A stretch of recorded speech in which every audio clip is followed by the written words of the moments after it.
ഞാൻ പറയട്ടെ, പാലക്കാട്ടത്തെ ജനങ്ങളുമായി ബന്ധപ്പെടുത്തി പ്രചരണം നടത്തുന്ന ഒരാളാണല്ലോ ഞാൻ. അവരുടെ മുന്നിലാണല്ലോ ഒരു ടെസ്റ്റ് ഓഫ് ഡെമോക്രസി എന്നുള്ള രീതിയിൽ മത്സരിക്കുന്നത്. അവർക്കൊരു അഭിപ്രായം ഉണ്ടാകും ഈ വിഷയത്തിൽ. ആ അഭിപ്രായമാണ് 1,95,000 പേര് അഭിപ്രായമായി രേഖപ്പെടുത്താൻ പോകുന്നത്.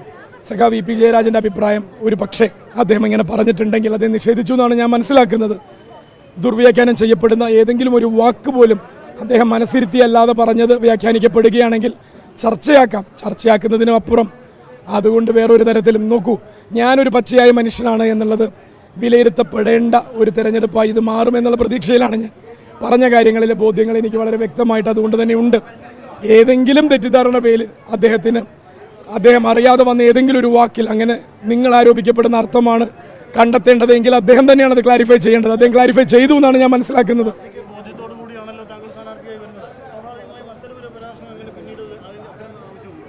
ഞാൻ പറഞ്ഞില്ല, ഇത് നമുക്കറിയില്ലല്ലോ. പുസ്തകം പുറത്തു വന്നാലല്ലേ നമുക്കറിയൂ യഥാർത്ഥത്തിൽ.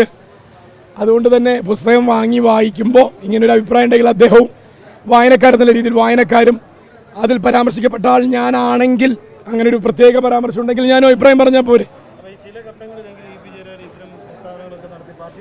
അദ്ദേഹം പച്ചയായ ഒരു മനുഷ്യനാണ്. അദ്ദേഹം പച്ചയായ മണ്ണിന്റെ സഖാവാണ്. തുറന്ന പുസ്തകം പോലെ ജീവിക്കുന്ന ഒരു മനുഷ്യനാണ്. കളങ്കങ്ങളില്ല, കാപട്യങ്ങളില്ല. ആ മനുഷ്യന്റെ എൻഡോഴ്സ്മെന്റുകളും വിയോജിപ്പുകളും തന്നെയാണ് കമ്മ്യൂണിസ്റ്റ് പാർട്ടിയുടെ ശക്തി. എൻഡോഴ്സ്മെന്റ് മാത്രമല്ലല്ലോ എപ്പോഴും.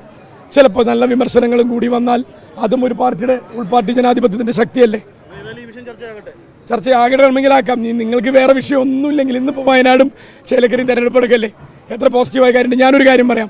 ഒരു കാര്യം, വയനാട്ടിൽ പോളിംഗ് ശതമാനം 3% മുതൽ 5% വരെ കുറയും. അതിന്റെ കാരണം കൂടി നിങ്ങൾ ജനാധിപത്യ കേരളത്തിന് ബോധ്യപ്പെടുത്തി കൊടുക്കണം. 5 മാസങ്ങൾക്ക് മുന്നേ നടന്നൊരു തെരഞ്ഞെടുപ്പിൽ വോട്ട് ചെയ്തവരല്ലേ ഞങ്ങൾ. ഇനിയും ഞങ്ങളെ കൊണ്ട് ഈ പ്രഹസനത്തിന് മുതിരണോ എന്ന് ചോദിക്കുമ്പോൾ അത് ആർക്ക് നേരെയുള്ള ചോദ്യമാണ്? നോക്കണം, നമ്മൾ വിലയിരുത്തണം. ഞാൻ ഉറപ്പിച്ചു പറയുന്നു, 3% മുതൽ 5% വരെ അതിന് മുകളിൽ പോകുമെന്ന് എനിക്കറിയില്ല.